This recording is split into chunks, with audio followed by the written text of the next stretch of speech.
ధ్యానమిత్రులకు ఆత్మపూర్వక ప్రణామములు.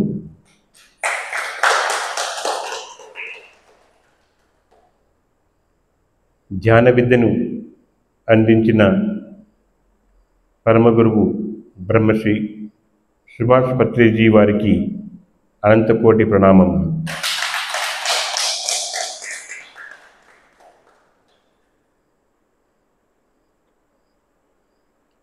ధ్యాన విద్య జయ జయ హో,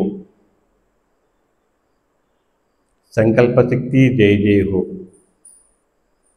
ఆత్మవిద్య జయ జయ హో, అనంత విద్య జయ జయ హో.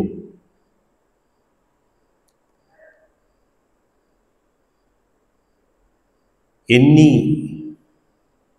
విధములుగా చెప్పుకున్న ఆత్మవిద్య, అనంత విద్య, ఆనంద విద్య, యోగ విద్య, ఆత్మక్రియ, సచక్ర క్రియ, ఆత్మ సంయమ యోగం,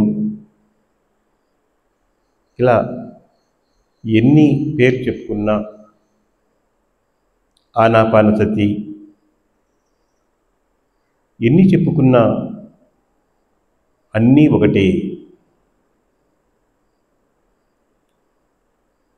అన్నీ ఒకే దారే, వేరు వేరు దారులు కావు.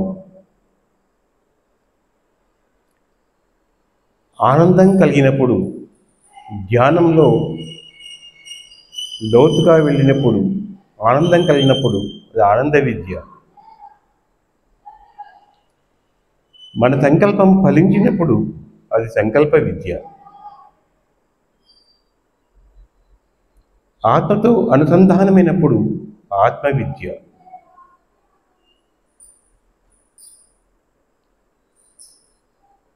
ప్రాణము మనము ఒకటి అనుకుని తెలుసుకున్నప్పుడు అది ప్రాణ విద్య.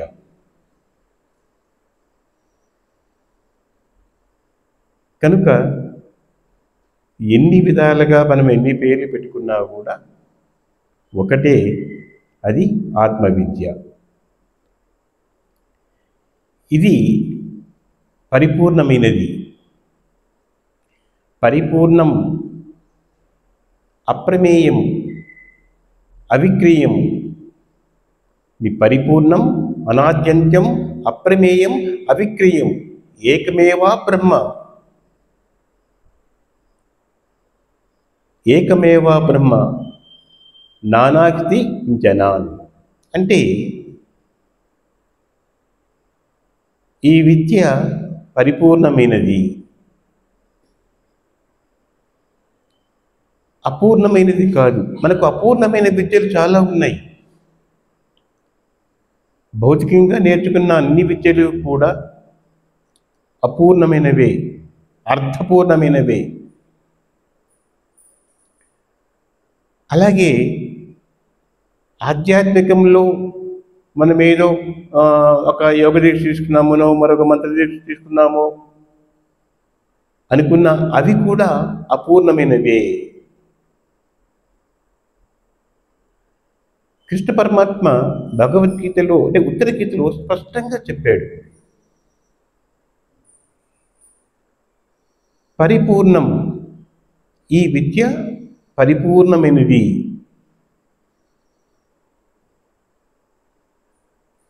ఉత్తపూర్ణం కూడా కాదు, పరిపూర్ణమైనది. అనాద్యంతం, ఆది అంతములు ఏమీ లేనిది. అనాద్యంతం అంటే ఆది అంతములు లేని స్థితికి నిన్ను తీసుకెళ్తుంది ఈ విద్య సాధన ద్వారా. పరిపూర్ణం, అనాద్యంతం, అప్రమేయం. అప్రమేయం అంటే ప్రమేయములు అనగా మన ఇంద్రియాలు. అప్రమేయం అంటే నిన్ను ఇంద్రజితం చేస్తుంది. ఇంద్రియాలు నీకు వశమవుతాయి ఈ విద్య సాధన ద్వారా. ఏ విద్య సాధన ద్వారా నీకు ఇంద్రియాలు సాధన నీకు లోబడి ఉంటాయో, అర్షడ్వర్గాలు నీకు లోబడి ఉంటాయో, ఆ విద్య పరిపూర్ణమైనది. పరిపూర్ణం, అనాద్యంతం, అప్రమేయం, అవిక్రియం. అంటే భేదములు లేనిది, రెండుగా లేనిది. తత్తిమ విద్యలన్నీ కూడా ద్వైతములో ఉన్నవి. ద్వయం, రెండు విధాలుగా. భగవంతుడు వేరే, నేను వేరే. ఆయన భగవంతుడు, నేను భక్తుణ్ణి. భక్తుడు భగవంతుణ్ణి నిత్యము ఆరాధిస్తూనే ఉండాలి. లేదా మరెన్నో, వాళ్ళు వేరే, నేను వేరే.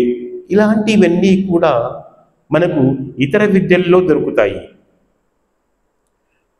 99.9% ఇతర విద్యలనే మనము నేర్చుకొని అదే ఉత్తమమైన విద్య అని అనుకుంటారు.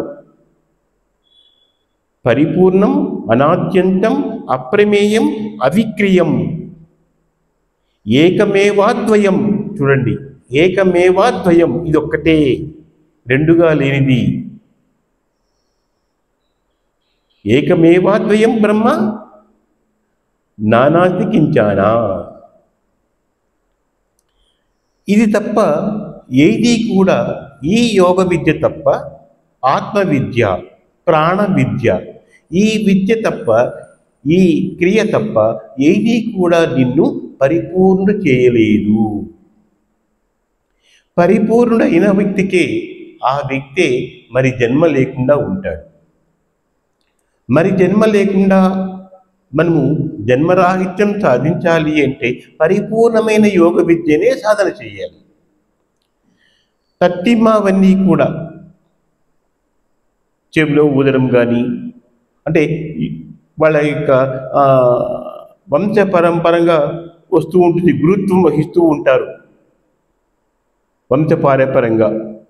అటువంటి వాళ్ళు చెవిలో ఊదుతూ అంటారు, దాన్నే మేము దీక్ష తీసుకున్నామంటారు, దాన్ని సాధన చేస్తూ ఉంటారు. అవన్నీ అపూర్ణ విద్యలు. అవి నిన్ను నువ్వు తెలుసుకోవడానికి ఏమాత్రము ఉపయోగపడవు. అది బ్రహ్మ విద్య కాదు అర్జున. ఉత్తర గీతలో మనకు దీన్ని బోధిస్తాడు. కనుక ముందుగా చెప్పినదే పరిపూర్ణం అన్నాడు. ఓన్లీ పూర్ణం కాదు, ఉత్త పూర్ణం కాదు, పరిపూర్ణం. అంటే దానికి మించింది మరేమీ లేదు. పరిపూర్ణం, అనాద్యంతం, ఆది అంతములు లేనిది. మిగతా అన్ని విద్యలు కూడా అంతమైపోతాయి. నీతో పాటే ఏ వ్యక్తి అయితే ఒక విద్యను నేర్చుకుని ఉంటాడు, సాధన చేస్తూ ఉంటాడో, తన దేహం తర్వాత తనతో పాటు ఆ విద్య అంతమైపోతుంది. కానీ ఈ పరిపూర్ణమైన విద్య సాధన చేయడం వలన ఎలా ఉంటుంది? నీ దేహానంతరము కూడా ఇది నీకు ఉపయోగపడుతుంది. దేహంతో ఉన్నప్పుడు సాధన చేస్తే, ఈ పరిపూర్ణమైన విద్యను, యోగ విద్యను సాధన చేస్తే నీ దేహానంతరము కూడా అది సాధన నీకు ఉపయోగపడుతుంది. ఈ ఒక్క విద్య మాత్రమే దేహంతో ఉన్నప్పుడు, దేహం తర్వాత నీకు ఉపయోగపడేది, ఎప్పటికీ ఉపయోగపడేది ఈ పరిపూర్ణమైన విద్యే. అది ప్రాణ విద్య, యోగ విద్య. ఈ యోగ విద్యను చాలా మందికి తెలియదు. ఏ 100కి 1% తెలిసి ఉందేమో.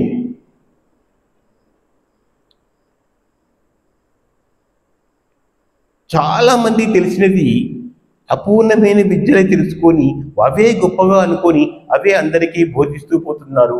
వాటినే అందరికీ దీక్ష ఇస్తున్నారు. వాటికే శిష్యరికం ఎక్కువైపోతూ ఉన్నారు. అంటే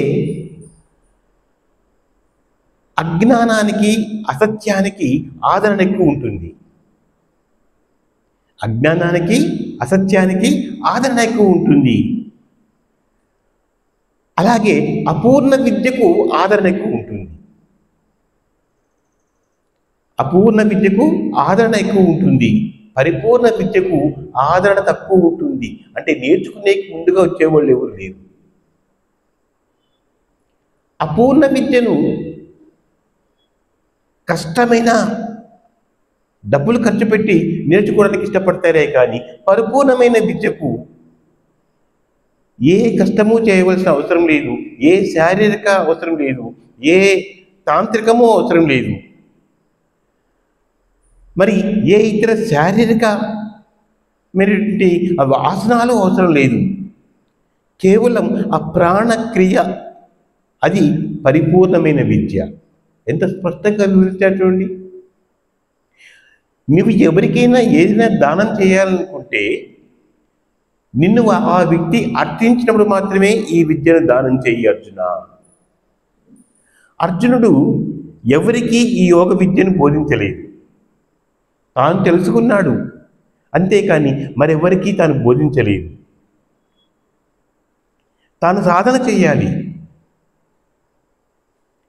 మనకి ఎంత భాగ్యవంతులో చూడండి, మనం తెలుసుకుంటున్నాం, ఈ పరిపూర్ణమైన విద్యను తెలుసుకుంటున్నాము, కానీ దాని యొక్క వాల్యూ తెలియటం లేదు. నాకు మనసుకు రాదు, నాకు ఏకాగ్రత కుదరటం లేదు, ఆలోచనలు వస్తూనే ఉంటాయి,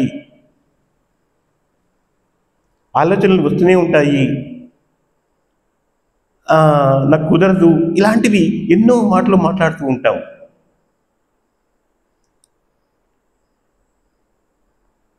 నువ్వు ఒక పరిపూర్ణమైన విద్యను సాధన చేస్తున్నప్పుడు ఆలోచనలు వస్తున్నాయిన ఆలోచనలు వదిలిపెట్టేసేయి. నీవు డ్యూటీ నువ్వు చెయ్యి. కర్తవ్యం, మన కర్తవ్యం ఏంటి? ప్రాణక్రియ చేయడం. శ్రీరామచంద్రుల వారు శ్రీరాముణ్ణి, లక్ష్మణుణ్ణి, విశ్వామిత్రుల వారు దశరథుని అడిగి అర్థించి చివరికి దండించి తనతో పాటు పంపించమంటాడు. ఎవరిని? ఆ తాటికి ని సంహరించడానికి. కేవలం తాటిని సంహరించడానికి కాదు, యోగ విద్యను నేర్పించడానికి. సరైన సమయం వచ్చింది రామలక్ష్మణులకు, ఈ యోగ విద్యను అందించే సమయం వచ్చింది. మరి వారి కులగురు ఎవరు? వశిష్ఠుల వారు. వశిష్ఠుల వారు ఏం చెప్పారు? విశ్వామిత్రుల వారు చెప్పారు, వారిద్దరికీ గురువు మీరే, మీతో పాటు తీసుకువెళ్ళండి. దశరథుడిని పంపనంటాడు, చిన్న బాలుడు ఇంకా. ఇప్పుడే వాళ్ళపై రాష్ట్రాలు సంహరించాలనా?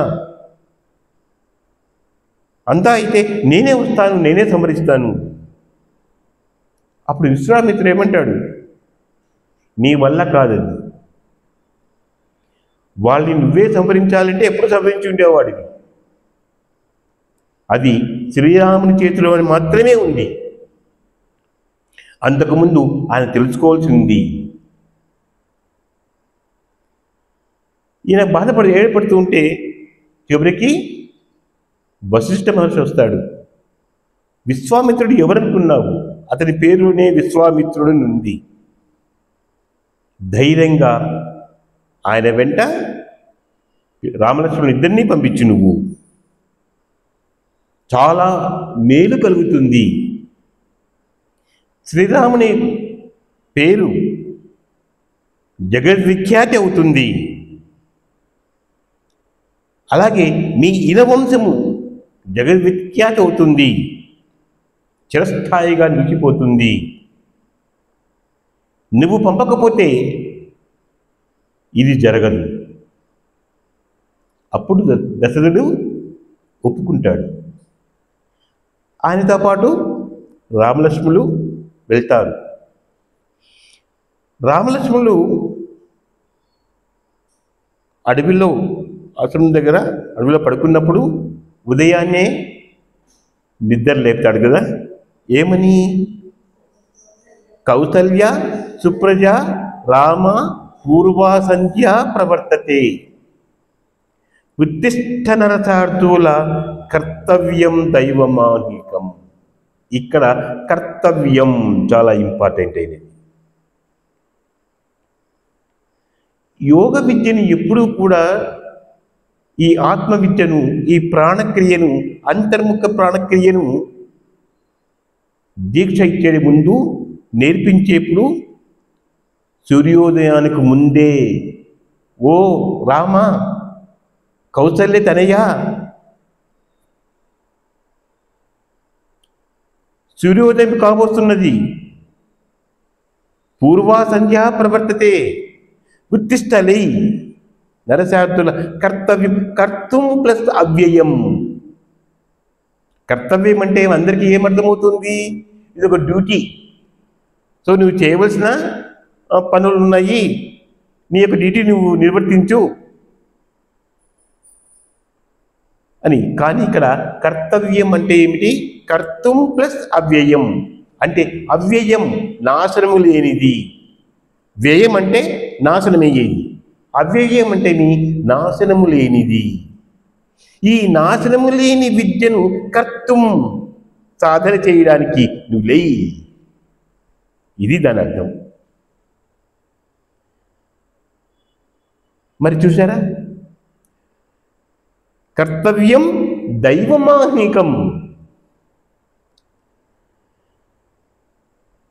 అంటే మీ దైవత్వం కలిగినది, దైవత్వంతో కూడుకున్నది, దేవ విద్య అనేటువంటి ఈ విద్యను సాధన చేయడానికి నువ్వు ఉత్తిష్ట, ఉత్తు లై. ఉపవిష అంటే కూర్చో, ఉత్తిష్ట లై. లేచి ఏం చేయాలి? నీ ప్రాణాన్ని పైకి లేపు. అలా విద్యను బోధిస్తాడు. అందరూ ఈ శ్లోకాన్ని ఏమంటారు? లేవయ్యా, సూర్యోదయం అవుతోంది, ఇంకా నువ్వు చేయవలసిన పనులు నువ్వు ఉన్నాయి, నీ రోజువారి పనులు నువ్వు ఉన్నాయి కదా, నువ్వు చెయ్యి అని ఆయన లేపినాడు. కాదు, ఈ కర్తవ్యం అన్నదాన్ని మనము ఆధ్యాత్మికంగా తీసుకోవాలి. అలాంటి విద్యను అర్హత ఉన్న వారికే బోధించాలి. అందరికీ అర్హత ఉంది, అది యోగ్యత కొంతమందికే ఉంటుంది. దాని మీద మనసు ఉండాలి, దానికి విలువనివ్వాలి, దాన్ని విశ్వసించాలి. అంతేకాని ఏ చెక్కితే అది మనము దానం చేసినట్టుగా దానం చేయరాదు. మనకందరూ దీంట్లో పాంప్లెట్లు వేస్తూ ఉంటారు, అన్నదానం వీళ్ళు చేస్తున్నారు, అలాగే జ్ఞానదానం చేస్తున్నారు అని.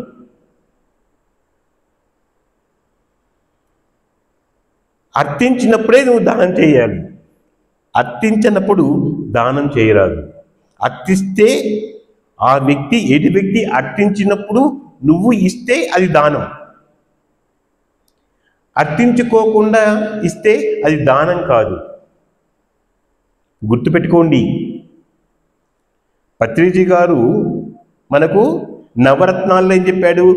దానమే ధర్మం అని చెప్పాడు, ధర్మమే పుణ్యం అని చెప్పాడు. ధర్మమేమి? దానమే ధర్మం. సో దానముని పట్టుకొని అందరూ ఏం చెప్తారు? దానం చేయాలి, దానం చేయాలి, దానం చేయాలి. నీకై నువ్వు ఇస్తే దానం కాదు. అర్జునుడు కృష్ణ పరమాత్మని అర్థించినాడు. శిష్యస్తేహం శాదిమాం త్వాం ప్రపన్నం. నేను నిన్ను అర్థిస్తున్నాను, నన్ను శాసించు, నాకు విద్యను బోధించు, ఏది మంచి ఏది చెడు, నేనేం చెయ్యాలి, నాకు ఏమీ తెలియడం లేదు, అజ్ఞానంలో ఉన్నాను స్వామి, నాకు ఒక విద్యను బోధించు, నేనేం చేయలేవు, నా కర్తవ్యాన్ని నాకు బోధించు అని అర్థించినాడు. కాబట్టి ఈ ఆత్మవిద్యను అర్జునుడికి బోధించినాడు. మరి ఎన్నో సందర్భంలో అర్జునుడు శ్రీకృష్ణ పరమాత్మ కలుసుకున్నారు. ఎప్పుడైనా బోధించవచ్చు కదా, మరి ఎప్పుడూ బోధించినది అప్పుడు మాత్రమే బోధించాడంటే అంతకుముందు ఎప్పుడూ కూడా అర్జునుడు అర్థించలేదు. అప్పుడు అర్థించినాడు, యుద్ధ సమయంలో అప్పుడు అర్థించినాడు, బోధించినాడు. అర్థించినాక బోధిస్తేనే దానికి విలువ ఉంటుంది. ఇప్పుడేమవుతుంది? ఊళ్ళు తిరిగి ధ్యాన ప్రచారం చేస్తాము, సత్సంగం చేసుకుంటాము, ఊళ్ళు తిరుగుతున్నారు, అందుకు వెళ్తున్నాం. ఎవరిని అర్థిస్తున్నారా? వీళ్ళే అర్థిస్తున్నారు, రండయ్యా రండయ్యా రండయ్యా అని. అందుకే ఈ పరిపూర్ణమైన విద్యకు దాని విలువ తెలుసుకోవటం లేదు. మనకేం చెప్తోంది? అన్నదానం మహాదానం, ఆత్మవిద్యాదానమత పరహ. అన్నదానం మహాదానం. సో అన్నదానం చాలా మంచిదే, మహాదానమే. ఆత్మవిద్యాదానమత పరః. దానికన్నా ఆత్మవిద్యాదానము మరెంతో శ్రేష్టమైనది. అన్నేన క్షణికా తృప్తి, అన్నేన క్షణికా తృప్తి యావజ్జీవం జీవానంతర ఆత్మవిద్యయా. చూడండి, అందరూ అన్నదానం చేసి మేము గొప్పదానం చేసినాం అనుకుంటారు, ఇంకోటి ఎన్నో చేసి మేము గొప్పదనుకుంటారు. అవన్నీ కావు, అవి క్షణికమైన తృప్తినే ఇస్తాయి. అన్నదానం మహాదానం ఆత్మవిద్యాదానం అతరపరః. అన్నేన క్షణికా తృప్తి యావజ్జీవం జీవానంతర ఆత్మవిద్య. ఎందుకు చెప్పాను కదా, దేహమునంత వరకు ఆత్మవిద్య మనకు ఉపయోగపడుతుంది, దేహానంతరము కూడా ఇది ఉపయోగపడుతుంది. సో మనం దేహమునంతరకు సాధన చేస్తాం. దేహమునంతరకు సాధన చేసిన ఈ సాధన మన దేహం తర్వాత కూడా నీ వెంట వస్తుంది. ఇది ఒక్కటే వచ్చేది, మరి ఏది రాదు. ఆత్మవిద్య సాధన చేస్తూ ఉంటే ఆ సాధన మాత్రమే, సాధన ఫలితం మాత్రమే నీ వెంట వస్తుంది తప్ప మరి ఇంకేది రాదు. యావజ్జీవం అంటే మన దేహం ఉన్నంత వరకు, నీ జీవితం ఉన్నంత వరకు ఇది నీకు ఉపయోగపడుతుంది. జీవానంతర ఆత్మవిద్య. నీ దేహం అయిపోయింది, దేహం చాలించినావు, మరి దేహం చాలించిన తర్వాత ఏమవుతుంది అంటే అప్పుడు కూడా నీకు ఉపయోగపడుతుంది, అప్పుడు దారి చూపిస్తుంది. ఎంత స్పష్టంగా చెప్పారు చూడండి. మరి మనం ఏం చేస్తున్నాము? జ్ఞానదానము అంటున్నాం, అన్నదానము, నేత్రదానము, రక్తదానము. వామనుడు అంటే శ్రీ మహావిష్ణువు వామన రూపంలో వచ్చి బలిచక్రవర్తిని అర్థించినాడా, డిమాండ్ చేశాడా? అర్థించినాడు. నాకు 3 అడుగులు దానం ఇవ్వండి అని అర్థించినాడు. అది దానమే. బలిచక్రవర్తి చేసినది దానమే. ఎందుకు? ఆయన అర్థించినాడు, నాకు ఇవ్వని అడిగినాడు. శుక్రాచార్యుడు ముందే హెచ్చరిస్తాడు, వద్దు, వచ్చేది ఎవరనుకున్నావు? దానవ హంతకుడైన శ్రీహరి వస్తున్నాడు. దానవ హంతకుడైన శ్రీహరి వచ్చి నిన్ను అడుగుతున్నాడు. ముందే చెప్తాడు, నిన్ను 3 అడుగులు అడుగుతాడు, మొత్తము విశ్వమంతా ఆక్రమిస్తాడు అని ముందే చెప్తాడు ఎవరు? శుక్రాచార్యుల వారు. తనకు ప్రశ్నాపత్రం ముందే లీక్ అయిపోయింది. ఎవరికి? బలిచక్రవర్తికి శుక్రాచార్యుల వారు ముందే చెప్పేశారు ఏం ప్రశ్నలు వస్తాయి. దానికి ఆయన ఏమన్నాడు? బలిచక్రవర్తి, అంతకన్నా మహద్భాగ్యమా? సాక్షాత్ శ్రీ మహావిష్ణువు చెయ్యి కింద ఉండి నా చెయ్యి పైన ఉండడం అనేది ఇంకా నాకంతకన్నా నాకు జన్మే లేదు, ఈ రాక్షస అనిపించుకునేది ఉండదు అని చెప్తాడు. బలిచక్రవర్తి రాక్షస కులంలో పుట్టినా ఆయన జ్ఞానవంతుడు, ధర్మవంతుడు. కానీ రాక్షసులుగా ఉన్నాడు కాబట్టి, రాక్షస జాతిలో పుట్టినాడు కాబట్టి ఈ శుక్రాచార్యులు లాంటి వారు ఆయన్ని ఎప్పుడు పురుగు తెలుస్తుంటారు అన్నమాట. ఈయన ఎప్పుడు ధర్మంగా ఉంటాడు, ఆయన్ని పక్క తిప్పుతూ ఉంటాడు శుక్రాచార్యులు. అలా కాదు, ఈ బలిచక్రవర్తిని లేకుండా చేస్తే, అంటే తను వెళ్ళవలసిన చోటికి వెళ్తే శుక్రాచార్యుల వంటి వారు ఏమి చేయలేదు. మరి అప్పుడు ఏమడిగినాడు? 3 అడుగులు అర్థించినాడు కాబట్టే అని ఇచ్చాడు, అది దానం అవుతుంది. చూసారా? అలాగే దేవేంద్రుడు కర్ణుని దగ్గరికి వచ్చి కవచ కుండలాలు ఇమ్మని అడిగినాడు, అర్థించినాడు, అది దానం అవుతుంది. అంతేకాని అర్థించుకోకుండా ఇస్తే అది దానం కాదు. మనము ప్రతి పౌర్ణమి వచ్చిన అందరికీ ఫుడ్ అరేంజ్ చేస్తున్నారు, మనం అరేంజ్ చేస్తున్నాం. అలాగే చాలా ధ్యాన కేంద్రాలు ప్రతి ఆదివారం అరేంజ్ చేస్తున్నారు. ఇక్కడ ఏం చేస్తున్నారు? అన్నదానము. ఈ వారం అన్నదానము అని ఇస్తున్నారు. వాళ్ళు గతిలోకి వచ్చి అడిగినారా? మళ్ళీ అర్థిస్తున్నారా? అమ్మ అన్నం పెట్టండి అని అడుగుతున్నారా? అది అన్నదానం కాదు, అన్న వితరణ. చాలామంది తెలియదు. ఏమనాలి? ఈ వారం అన్న వితరణ ఫలాని వాళ్ళు చేస్తున్నారు. అంతేగాని అన్నదానము అంటే ఇప్పుడు ఏమైనా అడిగినాడా? కనుక ధర్మం ఏది, దానం ఏది తెలుసుకోవాలి. ధర్మం ఏది, దానం ఏది? దానమే ధర్మం. అంటే నీకు తెలిసింది విద్యను నీ దగ్గరే పెట్టుకోకూడదు. నీకు విద్య తెలుసు, లేదా నీ దగ్గర డబ్బు ఉంది, నీ దగ్గర ఉంటుంది, వాడు వచ్చి అడిగినప్పుడు నువ్వు. మన దగ్గరికి ఒక యాచకుడు వస్తాడు, అతను యాచిస్తాడు. ఏమంటాడు? అమ్మ ధర్మం చేయి తల్లి అంటాడు. అవునా? ఏమంటాడు? ధర్మం చేయి తల్లి అంటాడు. అంటే ధర్మం అంటే ఇక్కడ ఏమి? నువ్వు దానం చెయ్యి అంటాం, అప్పుడు మేము ఇస్తాం. అంతేకాని కడుపు నిండిన వాడికి నువ్వు పెట్టి నేను దానం చేశాను అంటే అది దానం కాదు. అర్థించాలి. ఒక పాఠశాలలో, కళాశాలలో ఉన్న విద్యార్థులు ఏమంటాం? విద్యార్థి అంటాం. విద్యను అర్థిస్తారు. ఇప్పుడు ఏ విద్యార్థి విద్య అర్థిస్తున్నాడా, డిమాండ్ చేస్తున్నాడా? నేను డబ్బు కడుతున్నాను చూడండి. ఒకప్పుడు విద్యను అర్థించేవాళ్ళు. గురువు దగ్గరికి వెళ్ళి నాకు విద్యను అర్థించు. సత్యకాం తనకు విద్యను బోధించమని అర్థించినాడు. శ్రీకృష్ణుడి వాడు విద్యను అర్థించినాడు శాంతిపుని దగ్గరికి వెళ్ళి నాకు విద్యను బోధించు అని. శ్రీరామచంద్రుడి వాడు వశిష్ఠ మహర్షిని అడిగినాడు. కనుక మనం ఏదైనా ఇస్తూ నేను దానం చేసినా అనుకుంటారు. కాదు, సహాయం చేయడం. ఒక వ్యక్తికి అవసరంలో ఇస్తే అది సహాయం. అవసరంలో ఇస్తే అది సహాయం. దానం అంటే తిరిగి వాపసు తీసుకొని, దానం అనగా తిరిగి వాపసు ఇప్పించుకొని నువ్వు మళ్ళీ ఇప్పించుకుంటావు. ఒక వ్యక్తికి ధనం అవసరమైంది, ఆ వ్యక్తికి ఆ సమయంలో దాన్ని సహాయం ఇస్తావు, దాని సహాయం అంటే దానం కాదు.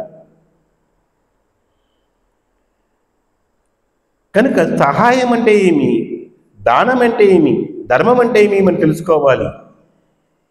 ఏ విద్యకైతే అంతము లేకుండా ఉంటుందో ఆ విద్యను నువ్వు మరొకరికి చెప్పితే, ఆ వ్యక్తి అడిగితే నువ్వు బోధించినప్పుడు అది దానం ఉంటుంది. అది విద్యాదానం, అది జ్ఞానదానం.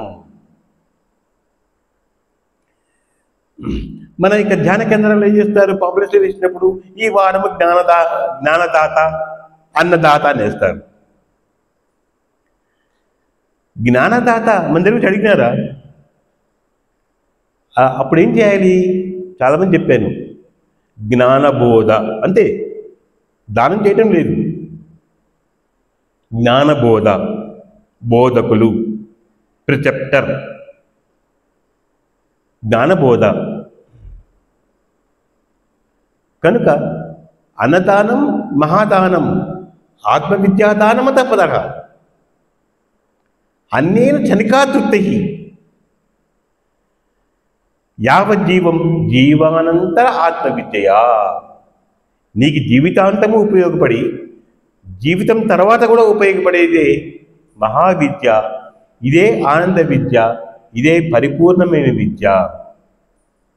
దానికే పరిపూర్ణం, అనాద్యంతం, అప్రమేయం, అవిక్రియం, ఏకమేవాద్వయం బ్రహ్మ, నేహ నానాస్తి కించాన. కనుక అప్రమేయము ఏ విద్య వల్ల అయితే నీ ఇంద్రియాలు నీకు లోబడి ఉంటాయో, ఏ విద్య వల్ల అయితే నీకు అర్షడ్ వర్గాలకు లోనై ఉంటాయో, ఏ విద్య అయితే నీకు బాహ్యేంద్రియాలు అంతరేంద్రియాలు అన్నీ నీకు లోబడి ఉంటాయో అది మహావిద్య, అది పరిపూర్ణమైన విద్య. తత్వన్నీ కూడా అపరిపూర్ణమే, అపూర్ణమైనవే. దీని నుంచే మనకు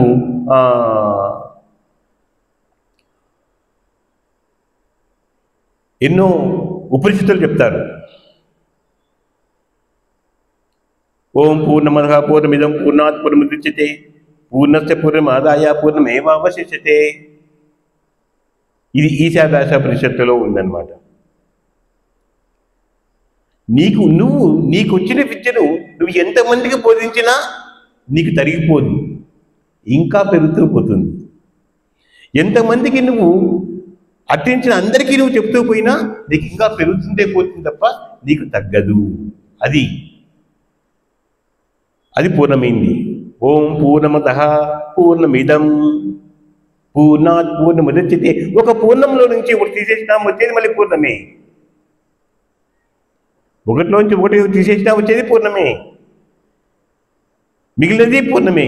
మొదటిది పూర్ణమే, తీసివేసేది పూర్ణమే, కలిపేది పూర్ణమే, ఇచ్చేది పూర్ణమే, తీసుకునేది పూర్ణమే. ఓం పూర్ణమదః పూర్ణమిదం పూర్ణాత్ పూర్ణముదచ్యతే పూర్ణస్య పూర్ణమాదాయ పూర్ణం ఏవావశిష్యతే. కనుక my dear masters, my dear friends, అర్థం చేసుకోండి, మనము నేర్చుకున్న ఈ విద్య అంతము లేనిది. మన దేహం ఉన్నంత వరకు ఉపయోగపడుతుంది, అన్ని విధాలుగా ఉపయోగపడుతుంది. ఆపద సమయంలో నిన్ను కాపాడుతుంది, గుర్తుపెట్టుకోండి.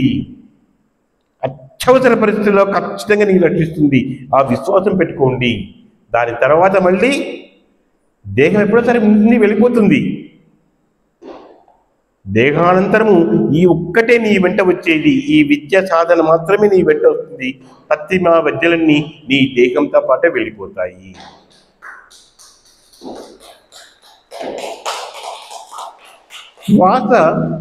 శ్వాస దేహం ఉన్నంత వరకు ఉంటుంది. దేహం తర్వాత శ్వాస ఉండదు. శ్వాస దేహం ఉన్నంత వరకే ఉంటుంది. దేహం తర్వాత శ్వాస ఉండదు. దేహం తర్వాత కూడా ఉండేది ఏమంటే ప్రాణం. నీ దేహం ఉండదు, బట్ నీ ప్రాణం ఉంటుంది.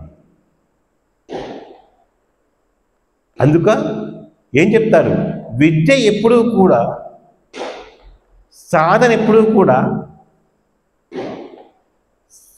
శ్వాన శ్వాసగా ఉండరాదు. శ్వాన శ్వాస. శ్వానము అంటే ఏమి?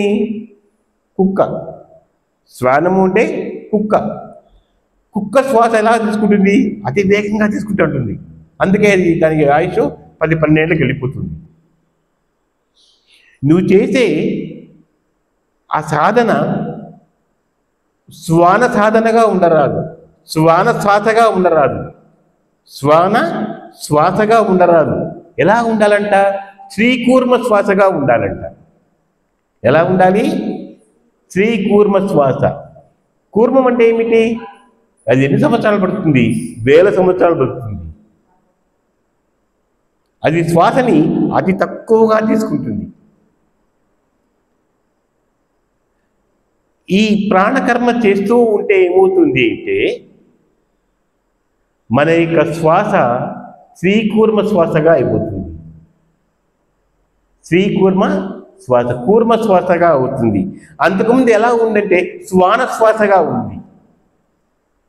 విద్య సాధన చేయని వాడికి శ్వాస ఎలా ఉంటుంది అంటే అతి వేగంగా తీసుకుంటాడు, అతి వేగంగా వదిలిపెడతాడు. ఎక్కువ ఎగశ్వాస దిగశ్వాస చేస్తుంటాడు, ఎక్కువ శ్వాస తీసుకుంటాడు. ఒక వ్యక్తి 21,600 సార్లు ఒక రోజులో శ్వాస తీసుకుంటూ ఉంటే అంతకన్నా ఎక్కువ తీసుకోవచ్చు. మనం చేసే వృత్తి ప్రవృత్తిని బట్టి అందుకని ఎక్కువ శ్వాసలు తీసుకుంటాడు. కనుక దాన్ని ఏమవుతారు? శ్వాన శ్వాస అంటారు. అందరూ కూడా చేసే సాధన సాధ్యమైన, అందరూ ఎంతమంది చేస్తున్నారంటే శ్వాన శ్వాసే చేస్తున్నారే కానీ కూర్మ శ్వాస చేయటం లేదు. కూర్మ శ్వాస ఎప్పుడు వస్తుంది? అంతర్ముఖ ప్రాణాయామం చేసినప్పుడు, ఈ ఆత్మ సంయమ యోగ విద్యను సాధన చేసినప్పుడు నీ శ్వాస కూర్మ శ్వాస అవుతుంది. నీ శ్వాస ఏమవుతుంది? కూర్మ శ్వాస అవుతుంది. ఇది చేయకపోతే శ్వాన శ్వాసే అవుతుంది. కుక్క మారి అంటుంటాడు అంతే. ఉబ్బస వ్యాధి కానీ మరుగుల వ్యాధి కానీ ఎట్లా తీసుకుంటాడు? ఎక్కువగా తీసుకుంటాడు, త్వరగా తీసుకుంటాడు, వెళ్ళిపోతాడు. ఈ యోగ విద్య ఎలాంటిది? కూర్మ శ్వాస ఇది. అందుకే మహాయోగులు, మరి ఈయన ఎన్ని వేల సంవత్సరాల నుంచి ఉన్నారు మహోదర బాబాజీ గారు, మరి ఆయన శ్వాస ఎలాంటి శ్వాస? కూర్మ శ్వాస. మనం ఉండాలనుకుంటే ఎన్ని వందల సంవత్సరాలను ఉండవచ్చు, 100 ఏళ్ళు 150 ఏళ్ళు ఉండవచ్చు. ఉండాలనుకుంటే నువ్వు ఈ విద్యను కరెక్ట్గా సాధన చేస్తే, సరిగా సాధన చేస్తే నీ యొక్క మరణం నీ చేతుల్లో ఉంటుంది. మరణము నీ చేతుల్లో ఉంటుంది. లేదు నాకు ఇంక అవసరం లేదు అనుకున్నప్పుడు ఇచ్ఛామరణం, ఎవరిది భీష్మాచార్యులు అనుకున్నట్టుగా మనము దేహం చాలించవచ్చు. ఇప్పుడు ఆయన ఉన్నారు, ఆయన సాధన చేసింది కూర్మశ్వాసే, కానీ వచ్చిన పని అయిపోయింది. తను వచ్చారు, యోగ విద్యను సాధన చేశారు, తనను అర్థించిన వాళ్ళకే ఆయన బోధించినాడు. గుర్తుపెట్టుకోండి, ఈ మహావిద్య ఎవరికితే వాళ్ళకు రోడ్లో పోయే వాళ్ళ దగ్గర పిలిచి రా రా రా అని పిలిచే కాదు. మన అనంతపురం వెళ్ళినప్పుడు పిరమిడ్ స్ట్రక్చర్కి వెళ్ళినప్పుడు చాలామంది నా కోసం వెయిట్ చేస్తున్నారు. చెప్పాను, ఎప్పుడంటే అప్పుడు చెప్పేది కాదు, ఎప్పుడంటే అప్పుడు, ఎక్కడంటే అక్కడ, ఎవరికంటే వారికి బోధించేది కాదు ఈ ఆత్మవిద్య. మీరు కావాలని అడిగినప్పుడు మాత్రమే నేను వస్తాను, ఎప్పుడంటే అప్పుడు చెప్పేది కాదు. పౌర్ణమి రోజు మాత్రమే 3 to 5 లోపల ఆ వ్యక్తి ఉండాలి, అప్పుడే దీన్ని బోధించాలి. దానికి నియమ నిబంధనలు ఉన్నాయి. అంతేగాని నన్ను అడిగారు, ఇప్పుడు చెప్పండి సార్, అది నేను వెళ్ళాను కాబట్టి అడిగినారు, అలా కుదరదు. ఎప్పుడు పోయినా మీరు ఇదే మాట్లాడుతున్నారు సార్, ఎప్పుడు వచ్చినా మీరు ఇట్లా అంటున్నారు, మీరు చెప్పడం లేదు, అంతర్ముఖ ప్రాణాయామం అంటున్నారే కానీ ఆత్మవిద్య అంటున్నారు కానీ మాకు శ్వాస సంబంధించి తెలుసు కానీ ప్రాణం సంబంధించి తెలియదు, చెప్పండి అంటే అలా కుదరదు. ఒక పౌర్ణమి రోజు మీరు అరేంజ్ చేసుకోండి, ఉదయము 4:30 లోపల మీరు ఉండాలి, 4:30కే మీరు ఉండాలి, అప్పుడు మాత్రమే దీన్ని నేను చెప్తాను. ఈయన చివరికి తన భార్య కూడా చెప్పలేదే. తన భార్య కన్నా ముందు కొన్ని వందల మందికి ఈ విద్యను ఆయన అందించారు. చివరికి తన భార్య అడుగుతుంది, ఏమండి ఇంతమందికి మీరు దీక్ష ఇస్తున్నారు, నేను మీకు గుర్తు రాలేదా? నీ ఇంట్లోనే ఉన్నాను, నీకు అర్ధాంగిగా ఉన్నాను, అన్ని రకాల సేవలు చేస్తున్నది, నేను నీకు గుర్తు రావట్లేదా? మరి నాకెందుకు ఇవ్వలేదు అని అడిగినా కూడా అని ఇవ్వలేదు. మళ్ళీ మళ్ళీ అడుగుతుంది. అప్పుడు ఒక రోజు, సరే నువ్వు తెల్లవారుజామునే అభ్యంగ స్నానం చేసి